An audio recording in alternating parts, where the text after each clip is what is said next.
ನಮಸ್ಕಾರ ವೀಕ್ಷಕರೇ, ನಾವೀಗ ಕನಕಪುರ ಸಮೀಪ ಇರುವಂಥ ಮಳಗಾಲ ಗ್ರಾಮದಲ್ಲಿದ್ದೇವೆ. ಈಗ ಮಳಗಾಲ ಗ್ರಾಮಕ್ಕೆ ಹೈ ವೋಲ್ಟೇಜ್ ತಟ್ಟಿದೆ. ಇಲ್ಲಿ ಪಕ್ಕದಲ್ಲೇ ಹೈ ವೋಲ್ಟೇಜ್ದು ಕಂಬ ಹೋಗಿದೆ. ಇದು ಕೋಲಾರದ ಚಿನ್ನದ ಗಣಿಗೆ ಆರಂಭಿಕವಾಗಿ ಇಲ್ಲಿ ಏನು ಸಿನ್ಸಾದಲ್ಲಿ ಕರೆಂಟು ಹೋಯ್ತು, ಅದು ಕೋಲಾರದ ಚಿನ್ನದ ಗಣಿಗೆ ಹೋಯ್ತು. ಅದೇ ರೀತಿ ಈಗ ಕನಕಪುರ ತಾಲೂಕಿಗೆ, ಅದರಲ್ಲೂ ಮಳಗಾಲ ಗ್ರಾಮಕ್ಕೆ ಈ ಹೈ ವೋಲ್ಟೇಜ್ ಹೋಗಿರುವಂಥ ಕಂಬದ ಪಕ್ಕದಲ್ಲೇ ಒಂದು ಮನೆ ಇದೆ. ಅದು ನಮ್ಮ ರಾಜ್ಯದ ಈಗ ಸಂಭಾವನೆಯ ಮುಖ್ಯಮಂತ್ರಿಗಳಾದಂಥ ಡಿ ಕೆ ಶಿವಕುಮಾರ್ ಅವರ ಆಪ್ತ ಗೆಳೆಯ ಹಾಗೂ ಅವರ ಪತ್ರಿಕಾ ಕಾರ್ಯದರ್ಶಿ ಮರಸಪ್ಪನವರ ಮನೆ ಪಕ್ಕದಲ್ಲೇ ಒಂದು ಹೈ ವೋಲ್ಟೇಜ್ ಲೈನ್ ಹೋಗಿದೆ. ಹಾಗಾಗಿ ಈಗ ಆ ಪಕ್ಕದಲ್ಲಿರುವಂಥ ಇವ್ರ ಮನೆಗೂ ಸಹ ಒಂದು ಹೈ ವೋಲ್ಟೇಜು, ಅಂದರೆ ಸರ್ಕಾರದ ಹೈ ವೋಲ್ಟೇಜ್ ಈಗ ತಟ್ಟಿದೆ ಅಂತ ನಿಮ್ಗೆ ಹೇಳಕ್ಕೆ ಬಯಸ್ತಾ ಇದ್ದೀನಿ ವೀಕ್ಷಕರೇ. ಈಗ ಇಷ್ಟೆಲ್ಲ ನಾವು ಯಾಕೆ ಈ ಒಂದು ವಿದ್ಯುತ್ತನ್ನ ಇಲ್ಲಿ ಸ್ಪರ್ಶ ಕೊಡ್ತಾ ಇದ್ದೀವಿ ಅಂದರೆ, ಅಷ್ಟೇ ನಮ್ಮ ರಾಜ್ಯಕ್ಕೆ, ಅದರಲ್ಲೂ ನಮ್ಮ ಕನಕಪುರ ತಾಲೂಕಿಗೆ, ಅದು ಮಳಗಾಲು ಗ್ರಾಮಕ್ಕೆ ಅಷ್ಟೊಂದು ಹೈ ವೋಲ್ಟೇಜ್ ತಟ್ಟಿದೆ ಅಂತ ನಾನು ತಮಗೆ ಪರಿಚಯ ಮಾಡಿಕೊಡ್ತಾ ಇದ್ದೀನಿ. ಅದನ್ನು ಹೇಗೆ ಅಂತೇಳಿ ಈಗ ನಿಮ್ಮ ಎದುರುಗಡೆ ಕೂತಿರುವಂಥ ಮರಸಪ್ಪ ರವಿ ಅವರೇ ಇದನ್ನು ನಿಮಗೆ ವಿವರಣೆ ಕೊಡ್ತಾರೆ. ಸರ್ ನಮಸ್ತೆ. ಡಿ ಕೆ ಶಿವಕುಮಾರ್ ತಮ್ಮ ಬಾಲ್ಯದ ಗೆಳೆಯ, ನೀವಿಬ್ರು ಏನು ಒಂದು ಬಾಲ್ಯದ ಗೆಳೆಯರಾಗಿದ್ದ ರೀತಿ ಹೇಗೆ, ಏನು ನಿಮಗೂ ಅವ್ರಿಗೂ ಯಾವ ರೀತಿ ಒಡನಾಟ, ಅದ್ರ ಬಗ್ಗೆ ನಮ್ಮ ವೀಕ್ಷಕರಿಗೆ ತಿಳಿಸ್ಕೊಡಿ ಸರ್. ಸರ್, ನಮಗೂ ಅವ್ರಿಗೂ ಒಡನಾಟ ಯಾವ ಥರ ಅಂತ ಅಂದರೆ, ಅವರು ಅಜ್ಜಿ ಮನೆಗೆ ಬರ್ತಿದ್ರು ಮಳೆಗಾಳಿಗೆ. ನಾವು ಮಳೆಗಾಲನವರೇ ಆಗಿರೋದ್ರಿಂದ ಸಣ್ಣ ಮಕ್ಕಳಲ್ಲಿ ನಾವು ಅರ್ಕಾವತಿ ನದಿಗೆ ಹೋಗಿ ಮಳ್ಳ ಮೇಲೆ ಆಟ ಆಡೋದು, ಮತ್ತು ಅವ್ರದ್ದೇ ಮಂಚೇಗೌಡರು ಬಾವಿನಲ್ಲಿ ಹೋಗಿ ಈಜಾಟ ಮಾಡೋದು, ಇವೆಲ್ಲನೂ ಮಾಡ್ಕೊಂಡು ಬರ್ತಾಯಿದ್ವಿ. ಅವರು ಮೊದಲನೇ ಫಸ್ಟ್ ಸ್ಟ್ಯಾಂಡರ್ಡ್ಗೆ ಮಾತ್ರ ಇಲ್ಲಿ ಸೆಂಟ್ ರೀಟಾಕ್ಸ್ ಸ್ಕೂಲಿಗೆ ಸೇರ್ಕೊಂಡಿದ್ರು. ಆಮೇಲೆ ಅಷ್ಟೇ, ಅದಾದಮೇಲೆ ಬೆಂಗಳೂರು ಹೋದ್ರು ಅವರು ಓದೋಕ್ಕೆ, ವಿದ್ಯಾಭ್ಯಾಸಕ್ಕೆ. ಹಾಗಾಗಿ ಅವ್ರು ಬಂದಾಗ ಅವರು ಒಂದು ಮೋಟ್ರ್ ಬೈಕು, ಸಣ್ಣದ್ರಲ್ಲೇ ಒಂದು ಮೋಟ್ರ್ ಬೈಕು, ಇಲ್ಲೊಂದು ಮೋಟ್ರ್ ಬೈಕ್ ಇಟ್ಟಿದ್ರು, ಬೆಂಗಳೂರು ಒಂದು ಬುಲೆಟ್ ಇಟ್ಟಿದ್ರು. ಹಂಗಾಗಿ ಇಲ್ಲಿ ಬಂದಾಗ ನಾನು ಅವ್ರ ಜೊತೆ ಸಹ ಕುತ್ಕೊಂಡು ಮೋಟ್ರ್ ಬೈಕಲ್ಲಿ ಕನಕಪುರದ ದೊಡ್ಡಹಳ್ಳಿ ಕಡೆ ಹೋಗ್ತಿದ್ದೆ. ಹೋಗ್ಬೇಕಾದ್ರೆ ಒಂದೇನೋ ನಮ್ಗೆ ನೆನಪಾದದ್ದು ಏನಂತಂದ್ರೆ, ಕುಂತಿದ್ದೀನಿ, ನಮ್ಮ ಹುಲ್ಬಲೆ ಬಾರೆ ಹತ್ತದ ಮೇಲೆ ಒಂದು ಬಸ್ಸು, ಗೌರ್ಮೆಂಟ್ ಬಸ್ ಹೋಗ್ತಾ ಇದೆ. ಬಸ್ಸಿಗೆ ಸೈಡ್ ಹೊಡೆದು ಮಧ್ಯ ರೋಡಲ್ಲಿ ಹೋಗ್ತಾ ಇದ್ದಾರೆ. ಅವನು ಆರನ್ ಮಾಡ್ತಾನೆ, ಗೌರ್ಮೆಂಟ್ ಬಸ್ಸು ಆರನ್ ಮಾಡಿದ್ರೆ ಇವರು ಸೈಡ್ ಕೊಡ್ತಾ ಇಲ್ಲ.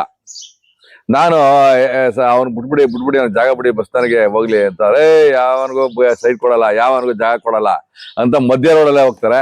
ಆದ್ರೆ ನನಗೆ ಆ ಮರಳೆ ಗೇಟು ಸಿಗೋವರೆಗೆ ನಾನು ಎಲ್ಲಿ ಬಸ್ಸು ಮೇಲೆ ಹಸ್ಬಿಡ್ತಾನಪ್ಪ ಅನ್ಸೋದು. ಆದ್ರೆ ಅವ್ನು ಎಷ್ಟೇ ಆರನ್ ನೋಡಿದ್ರು ಮಧ್ಯ ರಸ್ತೆಲೇನೆ ಇವರು ಮೋಟರ್ ಬೈಕ್ನ ಡ್ರೈವ್ ಮಾಡ್ಕೊಂಡು ಬಂದ್ರು. ಆ ಮರಳೆ ಗೇಟಲ್ಲಿ ಬಸ್ಸು ಸ್ಟಾಪ್ ಕೊಡ್ತು. ಹಾಗಾಗಿ ನನಗೆ ಸ್ವಲ್ಪ ಸಮಾಧಾನ ಆಗಿ ಅವಾಗ ಆಲಹಳ್ಳಿಗೆ ಹೋದು. ಆ ಥರ ಮಧ್ಯ ರೋಡಲ್ಲೇನೆ ಯಾವನಿಗೂ ಸೈಡ್ ಕೊಡಲ್ಲ ಅಂತ ಈ ಥರ ಹೋಗೋದೊಂದು ನನಗೆ ಬಹಳ ಖುಷಿ ಆದದ್ದು. ಖುಷಿ ಆದದಂದ್ರೆ ನೆನಪಾದದ್ದು ನನಗೆ. ಆ ಥರ ಅವ್ರ ಸ್ಟೈಲ್ ಎಲ್ಲ ಆ ಥರ ಇತ್ತು. ಅವ್ರಿಗೇನಂತ ಅಂದರೆ, ಅವರು ಸಣ್ಣದ್ರಲ್ಲೇ 4 ಬೆರಳುಗಳು ಉಂಗುರ ಹಾಕಿರ್ಬೇಕು, ದೊಡ್ಡ ಚೈನ್ ಹಾಕ್ಬೇಕು, ರೇಷ್ಮೆ ಶರ್ಟೇ ಹಾಕ್ಬೇಕು. ಯಾವುದೋ ಒಂದು ಗ್ರೀನ್ ಶರ್ಟು, ಒಂದು ಇದ್ರ ಶರ್ಟು, ಬ್ಲೂ ಶರ್ಟು, ಒಂದು ವೈಟ್ ಶರ್ಟು, ಆ ಥರ ಎಲ್ಲ ಥರ ಶರ್ಟ್ಗಳು ರೇಷ್ಮೆ ಶರ್ಟೇ ಹಾಕಿದ್ರು. ಆ ರೇಷ್ಮೆ ಶರ್ಟ್ನೇ ಹಾಕ್ತಾಯಿದ್ರು.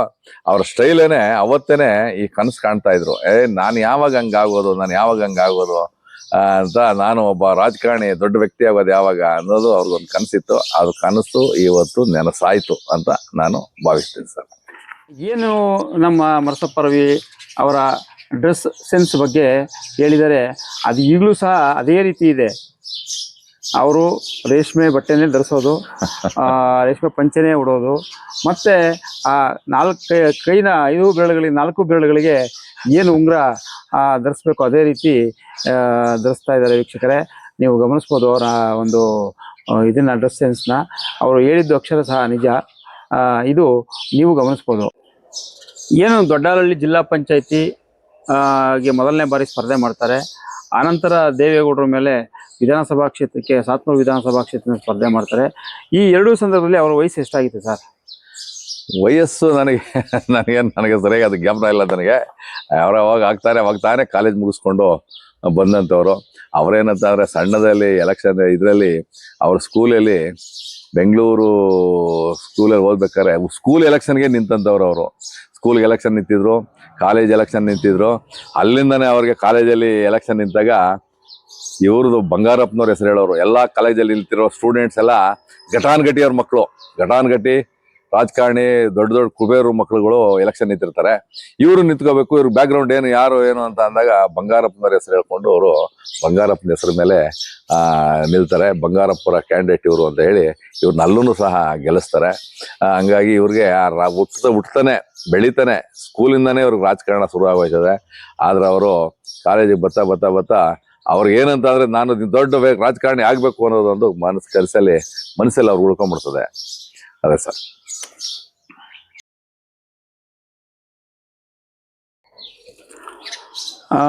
ಡಿ ಕೆ ಶಿವಕುಮಾರ್ ಅವರಿಗೆ ರಾಜಕೀಯವಾಗಿ ಯಾರು ಗಾಡ್ ಫಾದರ್ ಆಗಿದ್ದಾರೆ ಸರ್? ಸರ್ ಅವರು ಸಣ್ಣ ಮಕ್ಕಳಲ್ಲಿ ಇದು ರಾಜಾಜಿನಗರದಲ್ಲಿ ಸ್ಕೂಲ್ ಓದ್ತಾ ಇರ್ಬೇಕಾದ್ರೆ ಅವ್ರ ಸ್ಕೂಲ್ ಫೀಲ್ಡಲ್ಲಿ RSS ಕ್ಯಾಂಪ್ ನಡೀತಾ ಇರ್ತದೆ. RSS ಕ್ಯಾಂಪ್ನಲ್ಲಿ ಇವರು ಸಹ ಭಾಗವಹಿಸ್ತಾರೆ. ಅಲ್ಲಿ ಘಟಾನುಘಟಿಗಳು ರಾಜಕಾರಣಿಗಳು ಅವತ್ತು ಅಲ್ಲಿ RSS ಕ್ಯಾಂಪ್ ಮಾಡುವಾಗ ಅಲ್ಲಿಂದನೇ ಅವ್ರಿಗೆ ರಾಜಕಾರಣಿಗಳು ಪರಿಚಯ ಆಗ್ತಾರೆ.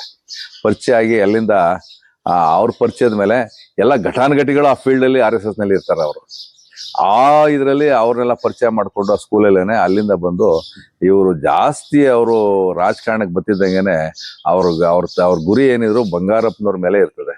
ಬಂಗಾರಪ್ಪನವ್ರ ಹತ್ರ ಹೋಗಿ ಅವ್ರ ಹಿಂದೆ ಓಡಾಡೋದು, ಅವ್ರ ಜೊತೆಲಿರೋದು ಅವೆಲ್ಲನೂ ಮಾಡಿ ಅವರ ಸಲಹೆ ಸೂಚನೆ ಮೇಲೆ ಎಲ್ಲ ಕೆಲಸಗಳನ್ನ ಅವರು ಮಾಡ್ಕೊಂಡು ಬಂದಿದ್ದಾರೆ ಸರ್.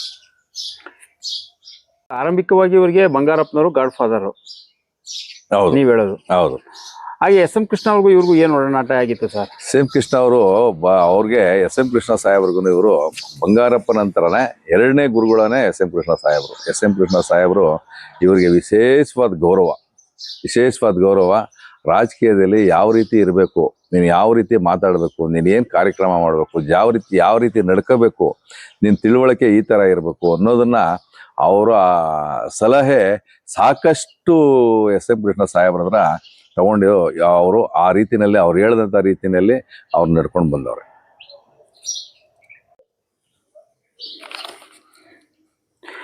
ಈಗ ಡಿ ಕೆ ಶಿವಕುಮಾರ್ ಅವರು ರಾಜಕೀಯಕ್ಕೆ ಬರೋದಕ್ಕೆ ಅವರ ತಂದೆ ತಾಯಿಗಳು ಒಲವಿತ್ತ ಹೇಗೆ? ಅವ್ರ ತಂದೆ ತಾಯಿಗೆ ಒಲವಿರಲಿಲ್ಲ. ಅವ್ರ ತಂದೆ ತಾಯಿಗೆ ಏನಂತ ಅಂದರೆ, ತಾಯಿಗೆ ನನ್ನ ಮಗನ ಚೆನ್ನಾಗಿ ಓದಿಸ್ಬೇಕು ಅಂತ ದೊಡ್ಡಾಲಹಳ್ಳಿ ಸ್ಕೂಲ್ ಇದ್ರೂ ಸ್ಕೂಲಿಗೆ ಸೇರಿಸ್ತೆ, ಕನಕಪುರ ಸೆಂಟ್ರೀಟಿಗೆ ಸೇರಿಸ್ತಾರೆ, ಸೆಂಟ್ರೀಟ ಸ್ಕೂಲ್ಗೆ. ಯಾಕೆಂದ್ರೆ ನನ್ನ ಮಗ ಕಾರ್ಮೆಂಟಲ್ಲಿ ಓದಬೇಕು, ಅವ್ನು ದೊಡ್ಡ ವ್ಯಕ್ತಿ ಆಗಬೇಕು, ಅವನು ಆಫೀಸರ್ ಆಗಬೇಕು ಅಂತ, ಇಂಜಿನಿಯರ್ ಆಗಬೇಕು ಅಂತ ಇಲ್ಲಿಗೆ ಸೇರಿಸ್ತಾರೆ. ಇಲ್ಲಿ ಅವ್ರಿಗೂ ಸಮಾಧಾನ ಆಗದೇನೆ ಇಲ್ಲಿಂದ ತೊಗೊಂಡೋಗಿ ಬೆಂಗಳೂರಲ್ಲಿ ಓದಿಸ್ಬೇಕು ನನ್ನ ಮಗನ ದೊಡ್ಡ ಇಂಜಿನಿಯರ್ ಮಾಡಬೇಕು ಅನ್ನೋದು. ಯಾಕೆಂದ್ರೆ ಅವ್ರ ತಂದೆ ಒಬ್ಬರು ಕಾಂಟ್ರಾಕ್ಟರ್ ಆಗಿರ್ತಾರೆ, PWD ಕಾಂಟ್ರಾಕ್ಟ್ ಆಗಿರ್ತಾರೆ. ಅವ್ರ ತಾತ ಅವರು ವ್ಯಾಪಾರಸ್ಥರು, ಇಬ್ಬರಿಗೆ ಕೆಂಪೇಗೌಡರು ಅಂದರೆ ತಾಲೂಕಿಯಲ್ಲಿ ಅವರೆಲ್ಲ ಎತ್ತಿನ ಗಾಡಿ ಕಟ್ಕೊಂಡು ರೇಷನ್ ಚೀಲ ತುಂಬಿಕೊಂಡು ರೇಷನ್ ತುಂಬ್ಕೊಂಡ್ಬರೋದು, ವ್ಯಾಪಾರ ಮಾಡೋವಂಥವ್ರು. ಅವರೆಲ್ಲ ಭಾಳ ಜೋರಾಗಿದ್ದಂಥವ್ರು. ಇವ್ರಿಗೆಲ್ಲ ಏನು ಅಂತಾರೆ, ಇವ್ರು PWD ಕಾಂಟ್ರಾಕ್ಟರ್ ಆಗಿರೋದ್ರಿಂದ ನನ್ನ ಮಗನ PWD PWD ಥರ ಇಂಜಿನಿಯರ್ಗಳು ಹೆಂಗವ್ರೆ, ಇಂಜಿನಿಯರ್ಗಳಿಗೆ ನಾವು ನನ್ನ ಮಗನು ಇಂಜಿನಿಯರ್ ಮಾಡಬೇಕು ಅನ್ನೋ ಒಂದು ಉದ್ದೇಶ ಇಟ್ಕೊಂಡು ಬೆಂಗಳೂರು ಓದಿಸ್ತಾರೆ. ಅವರು ಇಂಜಿನಿಯರ್ ಕಡೆ ಒಲವು ಬರಲಿಲ್ಲ ಅವ್ರಿಗೆ ಬಂದದ್ದು ಏನಿರು ಬರೀ ಬೆಂಗಳೂರಲ್ಲಿ ಕಂಡದ್ದೇನು ಅಂದರೆ ರಾಜಕಾರಣಿಗಳು ಮಾತ್ರ ಅವ್ರ ಕಂಡದ್ದು. ಆ ರಾಜಕಾರಣಿ ರೂಟೇನೆ ಅವ್ರಿಗೋಯ್ತು. ರಾಜಕಾರಣಿಗಳು ಕಂಡ್ರು, ಮತ್ತೆ ವ್ಯವಹಾರಸ್ಥರು ಅವರು ಕಂಡ್ರು. ನಾನು ಇಂಥ ದೊಡ್ಡ ವ್ಯಾಪಾರಸ್ಥ ಆಗಬೇಕು ಅಂತ ಒಂದು ಆಸೆ ಇಟ್ಕೊಂಡು ಇವರು 6ನೇ ಕ್ಲಾಸ್ ಓದ್ತಾ ಇದ್ದಂಗೆ ದೊಡ್ಡಮ್ಮನ ಮನೇಲಿ ಓದ್ತಾರೆ ರಾಜಾಜಿನಗರದಲ್ಲಿ.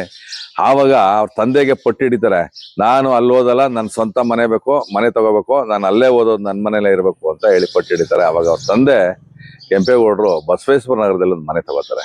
ಮನೆ ತಗೊಂಡು ಆ ಮನೆಯಲ್ಲಿ ಇವ್ರು ಇರ್ತಾರೆ. ತಿರ್ಗಾ ಇವ್ರಿಗೆ 8th 9th ಏನೋ ಓದ್ತಾ ಇರ್ತಾರೆ. ಇವ್ರ ತಂದೆ ಇಲ್ಲೆಲ್ಲ ಒಂದು ಆಸ್ತಿ ಮಾರ್ತಾರೆ ಎಡಮಾನಹಳ್ಳಿ ಕಡೆ. ಆ ದುಡ್ಡನ್ನ ತಗೊಂಡಂಥವ್ರು, ನಿನ್ನ ಮಗ ಮುಂದಕ್ಕೆ ತೊಂದರೆ ಕೊಡ್ಬಿಟ್ಟಾರಪ್ಪ, ಸೈನ್ ಬೇಕು ಅಂತ ಹೇಳ್ತಾರೆ. ಅವ್ರನ್ನ ಕರೆಸಿದಾಗ ಇವ್ರು ಬಂದು ಸೈನ್ ಹಾಕ್ಬೇಕಾದ್ರೆ ಸೈನ್ ಹಾಕೋದಿಲ್ಲ ನಾನು ಅಂತಾರೆ. ಯಾಕೆ ಅಂದ್ರೆ, ಈ ದುಡ್ಡನ್ನ ನಾನು ಹೇಳಿದ ಜಾಗದಲ್ಲಿ ಬಂಡವಾಳ ಹಾಕ್ತೀನಿ ಅಂದ್ರೆ ನಾನು ಸೈನ್ ಹಾಕ್ತೀನಿ ಅಂತ ಅವ್ರ ತಂದೆ ಪಟ್ಟು ಹಿಡಿತಾರೆ. ಅವ್ರ ತಂದೆ ಕೇಳೋದಿಲ್ಲ, ಇವ್ರು ಬಿಡೋದಿಲ್ಲ. ಆದ್ರೂ ಅವ್ರ ಸೈನ್ ಬೇಕೇ ಬೇಕಾಯ್ತು, ಆಯ್ತಪ್ಪ ಅಂತ ಒಪ್ಕೋತಾರೆ. ಒಪ್ಕೊಂಡು ಇಲ್ಲಿ ಮಾರಿದಂಥ ದುಡ್ಡಲ್ಲಿ ಸುಂಕದ ಕಟ್ಟೆನಲ್ಲಿ ಜಮೀನ್ ತಗೋತಾರೆ. ಜಮೀನ್ ತಗೊಂಡು ಆ ಜಮೀನಲ್ಲಿ ಕೋಳಿ ಫಾರಂ ಮಾಡಿ ಆ ಜಮೀನ ಅಲ್ಲಿಂದನೇ ಅವ್ರ ಬಿಸ್ನೆಸ್ನ ವ್ಯಾಪಾರ ಮಾಡ್ತಾರೆ, ಶುರು ಮಾಡ್ತಾರೆ, ಬಿಸ್ನೆಸ್ ಸ್ಟಾರ್ಟ್ ಮಾಡ್ತಾರೆ. ಅಲ್ಲಿ 5 ಎಕರೆ ಭೂಮಿ ಇರ್ತದೆ. ಅದರೆಲ್ಲ ಒಂದಷ್ಟೆಲ್ಲ ಸೈಟ್ಗಳು ಮಾಡಿ ಮಾರೋದು, ಅಲ್ಲಿಂದ ಬಿಸ್ನೆಸ್ಗಳು ಒಂದು ಕಡೆ ಮಾರಿ ಇನ್ನೊಂದು ಕಡೆಗೆ ಹಾಕೋದು. ಆ ರೀತಿಯಲ್ಲಿ ಅವ್ರ ಬಿಸ್ನೆಸ್ಸು ಮತ್ತು ರಾಜಕಾರಣ ಎರಡೂ ಬೆಂಗಳೂರಲ್ಲಿ ಇವ್ರಿಗೆ ಪ್ರಾರಂಭ ಆಯ್ತದೆ. ಇವತ್ತು ಬಿಸ್ನೆಸ್ಸಲ್ಲೂ ದೇಶದ ಮಟ್ಟದಲ್ಲೇ ಇವರು ನಂಬರ್ 1 ಅವರೇ ಬಿಸ್ನೆಸ್ ಇದರಲ್ಲಿ. ಮತ್ತು ರಾಜಕಾರಣದಲ್ಲೂ ಇವತ್ತು ಮುಖ್ಯಮಂತ್ರಿ ಆಗಿದ್ದಾರೆ. ಹಾಗೆ ಅವ್ರಿಗೆ ನಾವು ಧನ್ಯವಾದಗಳನ್ನು ಹೇಳ್ತೀವಿ. ಅವ್ರ ಮನಸ್ಸಲ್ಲಿ ಏನಿತ್ತು ಇವತ್ತು ಆ ಸಾಧನೆ ಸಾಧಿಸಿದ್ದಾರೆ ಅಂತ ನಾನಂತೂ ಹೇಳ್ತೀನಿ. ಇವಾಗ ಯಾವುದೋ ಮೊನ್ನೆ ಟಿ ವಿನಲ್ಲಿ ನೋಡ್ತಾ ಇರ್ತೀನಿ ನಾನು. ಅದು ನೋಡಿದಾಗ ದೇಶದಲ್ಲಿ ಶ್ರೀಮಂತ ಮುಖ್ಯಮಂತ್ರಿ ಅಂತ ಹೇಳ್ತಿದ್ರು. ನಮಗೆಲ್ಲ ಭಾಳ ಸಂತೋಷ ಆಯಿತು ಸರ್. ಕೇಳಿದಲ್ಲ ವೀಕ್ಷಕರೇ, ಅವರು ಆರಂಭಿಕವಾಗಿ ವ್ಯಾಪಾರದ ಕಡೆ ಅವರ ಗಮನ ಇತ್ತು. ಆ ನಂತರ ಒಬ್ಬ ಬಿಸ್ನೆಸ್ ಮ್ಯಾನ್ ಆಗಬೇಕು ಅಂತೇಳಿ ಇತ್ತು. ಅದೇ ಬಿಸ್ನೆಸ್ ಮ್ಯಾನ್ ಆದರು. ನಂತರ ಅವರು ರಾಜಕೀಯವಾಗಿ ಘಟಾನುಘಟಿಗಳ ಸಂಪರ್ಕ ಇದರಿಂದ ತಾವು ರಾಜಕೀಯದಲ್ಲಿ ಉನ್ನತ ಸ್ಥಾನಕ್ಕೆ ಏರಬೇಕು ಅಂತ ಅವರ ಆಲೋಚನೆ ಇತ್ತು. ಅದೇ ರೀತಿ ಎರಡರಲ್ಲೂ ಅವರು ಸಕ್ಸಸ್ ಕಂಡಿದ್ದಾರೆ ವೀಕ್ಷಕರೇ. ಈಗ ಕೆಲವರು ಒಂದು ಯಾವ್ದಾರ ಮಾರ್ಗ ಇದ್ರೆ ಒಂದರಲ್ಲಿ ಸಕ್ಸಸ್ ಕಾಣೋದೇ ಕಷ್ಟ.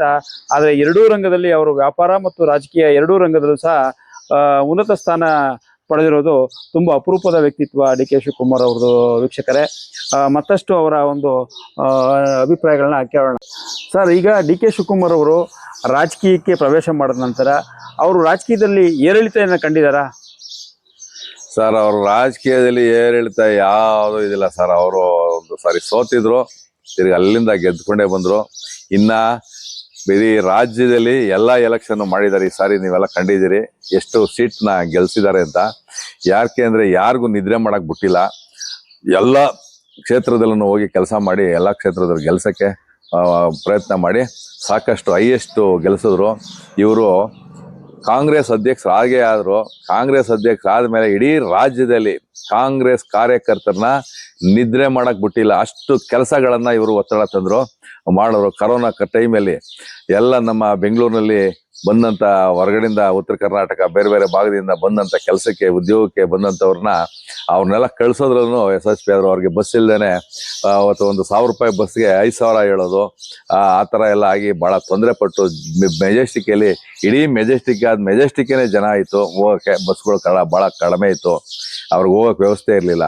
ಅದನ್ನು ಮನಗೊಂಡು ಇವರು ಯಾವ ಕೊರೋನಾ ಲೆಕ್ಕಿಸ್ದೇ ಮಾಸ್ಕ್ ಹಾಕ್ಕೊಂಡು ಎಲ್ಲ ಕಾಂಗ್ರೆಸ್ ಲೀಡರ್ಗಳನ್ನ ಕರ್ಕೊಂಡು ಮೆಜೆಸ್ಟಿಕಲ್ಲಿ ನಿಂತು ಯಾವ್ಯಾವ ಬಸ್ಸು ಎಲ್ಲ ಫ್ರೀಯಾಗಿ ಇವರು ಕಾಂಗ್ರೆಸ್ಸಿನ ದುಡ್ಡು ಹಾಕಿ ಎಲ್ಲರನ್ನೂ ಫ್ರೀ ಕಳಿಸ್ಕೊಟ್ರು. ಇದು ಯಾರೂ ಈ ರಾಜ್ಯದಲ್ಲಿ ಮಾಡಲಿಲ್ಲ. ಅವತ್ತೇನಾರ ಕರೋನಾದಲ್ಲಿ D K Shivakumar, D K Suresh ಅವರು ಇವರು ಏನಾದರೂ ಬೀದಿಗೆ ಇಳಿಲಿಲ್ಲ ಅಂದಿದ್ರೆ ಇನ್ನು ರಾಜ್ಯದಲ್ಲಿ 16,000 ಜನ ಸಾಯ್ತಾ ಇದ್ರು. ಯಾರು ಇರದೆ ಹೊರಗಡೆ ಬರದೆ ಹೋಗೋರು. ಇವರು ಬಂದು ತೋರಿಸಿದ್ರು ಯಾವ ಕರೋನಾ ಅಂದ್ಬಿಟ್ಟು ಬಂದು ಬೀದಿಗಿಳಿದು ಹೋರಾಟ ಮಾಡಿದ್ರು. ಬೀದಿಗಿಳಿದು ಎಲ್ಲ ಜನಕ್ಕೆ ಹಣ್ಣುಗಳು ಕೊಟ್ಟರು, ತರಕಾರಿ ಕೊಟ್ಟರು, ರೇಷನ್ ಕೊಟ್ಟರು, ಊಟ ಕೊಟ್ಟರು. ಈ ಕೆಲಸ ಅದೇನಾರ ಮಾಡಲಿಲ್ಲ ಅಂದರೆ ರಾಜ್ಯದಲ್ಲಿ 16 ಲಕ್ಷ ಜನ ಸಾಯ್ತಾ ಇದ್ರು. ಇವರು ಆ ಧೈರ್ಯ ಮೆಚ್ಚಬೇಕು.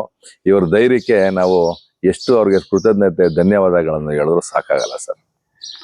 ಕೇಳಿದ್ರಲ್ಲ ವೀಕ್ಷಕರೇ, ಅವ್ರು ಏನು ದೊಡ್ಡಹಳ್ಳಿ ಜಿಲ್ಲಾ ಪಂಚಾಯತಿಯಿಂದ ಒಂದು ಮುನ್ನಡೆ ಸಾಧಿಸಿದ್ರು. ಆ ನಂತರದ ಎಲ್ಲಿಯವರೆಗೂ ಅವರ ಏರಿಳಿತ ಕಾಣಲಿಲ್ಲ. ಅವರೆಲ್ಲೂ ಸಹ ಸೋಲನ್ನು ಸ್ವೀಕರಿಸಲಿಲ್ಲ. ಅವರು ಗೆದ್ದೇ ಸಹ ಬಂದಿದ್ದಾರೆ. ಇವತ್ತು ಈ ರಾಜ್ಯದ ಮುಖ್ಯಮಂತ್ರಿ ಆಗ್ತಾ ಇದ್ದಾರೆ. ಅದು ಅವರ ಒಂದು ರಾಜಕೀಯದ ಒಂದು ಉನ್ನತ ಸ್ಥಾನ. ಅವರಿಗೆ ಶುಭವಾಗಲಿ ಅಂತ ನಾವು ಸಹ ಕೋರ್ತೇವೆ. ಮತ್ತಷ್ಟು ಅವರ ಮಾತುಕತೆ ಇದೆ. ಡಿ ಕೆ ಶಿವಕುಮಾರ್ ಅವರು ಕಾಂಗ್ರೆಸ್ ಪಕ್ಷಕ್ಕೆ ಅನಿವಾರ್ಯನಾ ಸರ್? ನಿಜಕ್ಕೂ ಅನಿವಾರ್ಯನೇ. ಡಿ ಕೆ ಶಿವಕುಮಾರ್ ಅಂತ ಅಂದರೆ ಕಾಂಗ್ರೆಸ್ನ ಶಕ್ತಿ. ಕಾಂಗ್ರೆಸ್ಗೆ ಡಿ ಕೆ ಶಿವಕುಮಾರ್ ಅಂತ ಅಂದರೆ ಇಡೀ ರಾಜ್ಯಕ್ಕೆಲ್ಲ ಇಡೀ ದೇಶಕ್ಕೆ ಡಿ ಕೆ ಶಿವಕುಮಾರ್ ಬೇಕು. ಇವತ್ತು ಯಾವ ರಾಜ್ಯದಲ್ಲೂ ಎಲೆಕ್ಷನ್ ಅಂತ ಅಂದರೆ ನಮಗೆ ಡಿ ಕೆ ಶಿವಕುಮಾರ್ ಕರೆಸಿ ಅಂತ ಎಲ್ಲ ರಾಜ್ಯದವರು ಕೇಳ್ತಾವ್ರೆ. ನಮಗೆ ಡಿ ಕೆ ಶಿವಕುಮಾರ್ ಕ್ಯಾನ್ಸು ಬರಲಿ ಅಂತ. ಯಾಕೆ ಅಂದರೆ ಅಂಥ ಪವರ್ ಇವರಲ್ಲಿದೆ.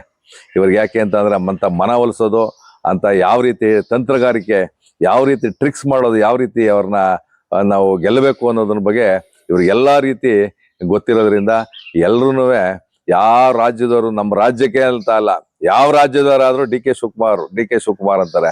ಇವತ್ತು ನೋಡ್ಬೇಕು, ಮೊನ್ನೆ ಕೇರಳದಲ್ಲಿ ಅವರು ಮುಖ್ಯಮಂತ್ರಿ ಆದಂಥ ಟೈಮಲ್ಲಿ ಇಡೀ ಸಭೆಯಲ್ಲಿ ಎಷ್ಟು ಜನ ಇದ್ರು. ಅವ್ರು ಕೇರಳ ಮುಖ್ಯಮಂತ್ರಿ ಆಯ್ತಿದಾಗ ಇಡೀ ಸಭೆನಲ್ಲೇ ಡಿ ಕೆ ಶಿವಕುಮಾರ್ ಅಂತ ಕೂಗಿದ್ರು. ಅಂದರೆ ಎಷ್ಟೋ ಪವರ್ ಇರ್ಬೇಕು ಇವ್ರಿಗೆ.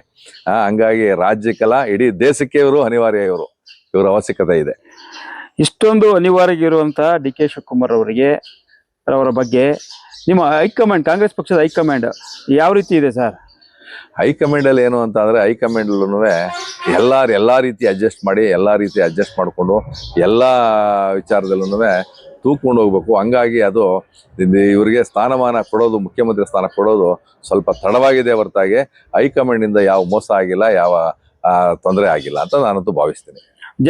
ಸಾಕಷ್ಟು ಜನ ಹೈಕಮಾಂಡು ಡಿ.ಕೆ. ಶಿವಕುಮಾರ್ ಬಗ್ಗೆ ತಾತ್ಸಾರ ಮಾಡಿದ್ರು ಅಂತ ಹೇಳ್ತಾರೆ, ಅದ್ರ ಬಗ್ಗೆ ಏನ್ ಹೇಳ್ತೀರಾ? ಇಲ್ಲ, ಯಾವ್ದೇನಿಲ್ಲ, ಹಂಗೆಲ್ಲ ಆದ್ರೆ ಇವ್ರು ಮುಖ್ಯಮಂತ್ರಿ ಆಗಕ್ಕೆ ಚಾನ್ಸ್ ಇಲ್ಲ. ಅವತ್ತು ಇವ್ರು ಜೈಲಲ್ಲಿ ಇವ್ರು ಹೋದಾಗ ಸೋನಿಯಾ ಗಾಂಧಿ ಅವರು ಹೋಗಿ ಇವ್ರಿಗೆ ಧೈರ್ಯ ತುಂಬಿದ್ರು. ನೀನು ದೊಡ್ಡ ವ್ಯಕ್ತಿ ಆಗ್ತೀಯ, ನೀನು ಮುಖ್ಯಮಂತ್ರಿ ಆಗ್ತೀಯ, ನೀವೇನಂತ ಮನಸ್ಸು ಬೇಜಾರು ಮಾಡ್ಕೋಬೇಡಿ, ನೀವು ಯಾವುದೇ ಆಗಬೇಡಿ, ನಿಮ್ಗೊಂದು ಒಳ್ಳೆ ಕಾಲ ಬರ್ತದೆ, ಧೈರ್ಯವಾಗಿರಿ ಅಂತ ಒಂದು ಧೈರ್ಯ ತುಂಬಿದ್ರು. ಹಂಗಾಗಿ ಇವ್ರಿಗೆ ಧೈರ್ಯ ಹೆಚ್ಚಿದೆ ಅಂತ ನಾನು ಅನ್ಕೊಂಡಿದ್ದೀನಿ. ಏನು ಸಿದ್ದರಾಮಯ್ಯನವರು ಸೋತು ಮನೆ ಸೇರಿದ್ರು ಬೈ ಎಲೆಕ್ಷನ್ನಲ್ಲಿ, ಡಿ.ಕೆ. ಶಿವಕುಮಾರ್ ಅವರು ಅವ್ರನ್ನ ಗೆಲ್ಸ್ಕೊಂಡ್ಬಂದ್ರು ಅಂತ ಹೇಳ್ತಾರೆ. ಆದರೆ ಅಧಿಕಾರ ಕೊಡೋದಕ್ಕೆ ಇಷ್ಟೊಂದು ದಿನ ಎಳೆದಾಡಬೇಕಾಯ್ತು ಸಿದ್ದರಾಮಯ್ಯನವರು. ಯಾಕೆ ಅವ್ರಿಗೆ ಮೊದಲೇನೆ 1 ವರ್ಷ ಮೊದಲೇನೆ ಅಥವಾ 6 ತಿಂಗಳು ಮೊದಲೇನೆ ಅವ್ರಿಗೆ ಅಧಿಕಾರ ಬಿಟ್ಕೊಡ್ಬೋದಾಯ್ತಲ್ಲ ಸರ್? ಆದರೆ ನೋಡಿ, JDS ಅಲ್ಲಿ ಅವರು ಇದ್ದಂಥವ್ರು ಸಿದ್ದರಾಮಯ್ಯನವರು, ಅವ್ರನ್ನ ಕಾಂಗ್ರೆಸ್ಗೆ ತಗೊಳಕ್ಕೆ ಇವ್ರದ್ದು ಒಂದು ಪಾತ್ರ, ಡಿ.ಕೆ. ಶಿವಕುಮಾರ್ ಸಾಹೇಬ್ರದ್ದು ಇದೆ, ಮತ್ತೆ ಕಾಂಗ್ರೆಸ್ಗೆ ತಗೊಂಡು ಬರುವಾಗ ಇವ್ರದ್ದು ಒಂದು ಪಾತ್ರ ಇದೆ. ಹಾಗಾಗಿ ಬೈ ಎಲೆಕ್ಷನ್ ಮೈಸೂರಲ್ಲಿ ನಡೆದಾಗ ಡಿ.ಕೆ. ಶಿವಕುಮಾರ್ ಏನಾದರೂ ಮೈಸೂರಿಗೆ ಎಲೆಕ್ಷನ್ ಹೋಗಿಲ್ಲ ಅಂದರೆ ಅವತ್ತು ಸಿದ್ದರಾಮಯ್ಯನವ್ರು ಇಲ್ಲ, ಸಿದ್ದರಾಮಯ್ಯನವ್ರು ಅವತ್ತೇ ಮುಗಿದಿತ್ತು. ಯಾಕೆ ಅಂತ ಅಂದರೆ ಅಷ್ಟೊಂದು ಜನಕ್ಕೆ ಕಾಲು ಕೈ ಕಟ್ಟಿ ಓಟ್ ಹಾಕ್ಸಿದ್ರು. ಜನ ಅಲ್ಲಿ ಹೇಳಿದ್ರು, ಬೇಡ ನೀವು ಇವ್ರಿಗೆ ಸಪೋರ್ಟ್ ಮಾಡಬೇಡಿ ಸಿದ್ದರಾಮಯ್ಯನವ್ರಿಗೆ, ನೀವು ಮೈಸೂರು ಭಾಗದ್ದು ನೋಡಿ ಅಭಿವೃದ್ಧಿ ಏನಾಗಿದೆ, ಇದೇನಾಗಿದೆ ನೋಡಿ ಅಂತ ಜನ ಭಾಳ ವಿರೋಧ ಮಾಡಿದ್ರು ಸಿದ್ದರಾಮಯ್ಯನವ್ರ ಬಗ್ಗೆ. ಆದರೆ ಇವ್ರು ಯಾವ ಮಾತನ್ನು ಕೇಳ್ದೇನೆ, ನೀವಿಲ್ಲ ನನ್ನ ಪರವಾಗಿ ನೀವು ಓಟ್ ಹಾಕ್ಲೇಬೇಕು, ಅವ್ರನ್ನ ಗೆಲ್ಲಿಸ್ಲೇಬೇಕು ಅಂತ ಹೇಳಿ ಅವತ್ತು ಭಾಳ ಕಡಿಮೆ ಅಂತರದಲ್ಲಿ ಅವ್ರನ್ನ ಸಿದ್ದರಾಮಯ್ಯನವ್ರನ್ನ ಗೆಲ್ಲಿಸಿದ್ರು. ಆದರೆ ಅವ್ರು ಬೇಗನೆ ಇವ್ರಿಗೂ ಒಂದು ಗೌರವ ಕೊಟ್ಟು ಕೃತಜ್ಞತೆಯನ್ನು ತೀರಿಸ್ಬೇಕಾಗಿತ್ತು, ಅವ್ರಿಗೊಂದು ಗೌರವ ಕೊಡಬೇಕಾಗಿತ್ತು. ಆದರೆ ತಡವಾಗಿ ಅನಿವಾರ್ಯ ಏನೋ ಒಂದು ಕಾರಣಕ್ಕಾಗಿ ಅವರು ಸ್ವಲ್ಪ ಲೇಟಾಗಿ ಕೊಟ್ಟಿದ್ದಾರೆ. ನಾವು ತಪ್ಪು ಅಂತ ನಾವು ಹೇಳೋದಿಲ್ಲ, ಅವ್ರಿಗೂ ನಾನು ಕೃತಜ್ಞತೆಗಳನ್ನು ತಿಳಿಸ್ತಾ ಇದ್ದೀನಿ. ಈಗ ಡಿ.ಕೆ. ಶಿವಕುಮಾರ್ ಅವರು ಸಿದ್ದರಾಮಯ್ಯನವರಿಗೆ ಏನು 8 ವರ್ಷಗಳ ಕಾಲ ಅವರಿಗೆ ಬೆಂಬಲವಾಗಿ ನಿಂತು ಕಾಂಗ್ರೆಸ್ ಪಕ್ಷದ ಜೊತೆಗೆ ಸಿದ್ದರಾಮಯ್ಯನವ್ರಿಗೂ ಎಲ್ಲ ಕಷ್ಟ ಕಾಲದಲ್ಲಿ ಅವ್ರಿಗೆ ಸಹಕರಿಸ್ತಾ ಬಂದಿದ್ದಾರೆ. ಮುಂದಿನ ದಿನಗಳಲ್ಲಿ ಡಿ.ಕೆ. ಶಿವಕುಮಾರ್ ಅವರಿಗೆ ಸಿದ್ದರಾಮಯ್ಯನವರು ಬೆಂಬಲವಾಗಿರ್ತಾರೆ ಅಂತ ನೀವು ಭಾವಿಸ್ತೀರಾ ಸರ್? ಸರ್, ಇರಲೇಬೇಕು.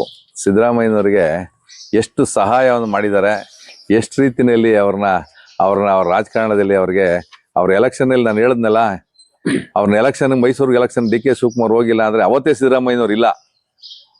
ಹಾಗಾಗಿ ಅವರು ಅದೊಂದು ಆ ಋಣವನ್ನು ತೀರ್ಸೋಕ್ಕೆ ಡಿ.ಕೆ. ಶಿವಕುಮಾರ್ಗೂ ಸಹಾಯ ಮಾಡಲೇಬೇಕು. ಅವರು ಡಿ.ಕೆ. ಶಿವಕುಮಾರ್ ಪರವಾಗಿ ಅವರ ಸಹಕಾರ ನೀಡಲೇಬೇಕಾಯ್ತದೆ ಸರ್. ಕೇಳಿದ್ರಲ್ಲ ವೀಕ್ಷಕರೇ, ಇಲ್ಲಿವರೆಗೂ ಏನು ನಮ್ಮ ಪವರ್ ಮಿನಿಸ್ಟರ್ ಆಗಿದ್ದಂಥ ಡಿ.ಕೆ. ಶಿವಕುಮಾರ್ ಅವರು ಈ ಸರ್ಕಾರದಲ್ಲಿ ಪವರ್ಫುಲ್ ಮಿನಿಸ್ಟರ್ ಆಗಿದ್ದಾರೆ. ಈಗ ಸರ್ಕಾರದ ಉನ್ನತ ಸ್ಥಾನದಲ್ಲಿದ್ದಾರೆ. ಈಗ ಕನಕಪುರ ತಾಲೂಕಿಗೆ, ಇಡೀ ಜಿಲ್ಲೆಗೆ ಅವರ ಒಂದು ಏನು ಪವರ್ ಹರಡಬೇಕಾಗಿದೆ. ಆ ಒಂದು ಕ್ಷೇತ್ರದ ಸಂಪೂರ್ಣ ಅಭಿವೃದ್ಧಿ ಆಗುತ್ತೆ ಅಂತ ನಾವು ಭಾವಿಸಿದ್ದೇವೆ. ಇಡೀ ಕ್ಷೇತ್ರಕ್ಕೆ ಅಲ್ಲದೆ ರಾಜ್ಯಾದ್ಯಂತ ಅವರ ಒಂದು ಅಭಿಮಾನಿಗಳಿದ್ದಾರೆ. ಅವರು ಸಹ ಇವರಿಂದ ಸಾಕಷ್ಟು ನಿರೀಕ್ಷೆಗಳನ್ನ ಬಯಸ್ತಾ ಇದ್ದಾರೆ. ಮುಂದಿನ ದಿನಗಳಲ್ಲಿ ನಮ್ಮ ಕ್ಷೇತ್ರಕ್ಕೆ ಮತ್ತು ರಾಜ್ಯಕ್ಕೆ ಇವರಿಂದ ಒಳ್ಳೆಯದಾಗಲಿ ಅಂತ ಬಯಸ್ತಾ ಇದ್ದೀನಿ ವೀಕ್ಷಕರೇ. ಥ್ಯಾಂಕ್ ಯು, ನಮಸ್ಕಾರ.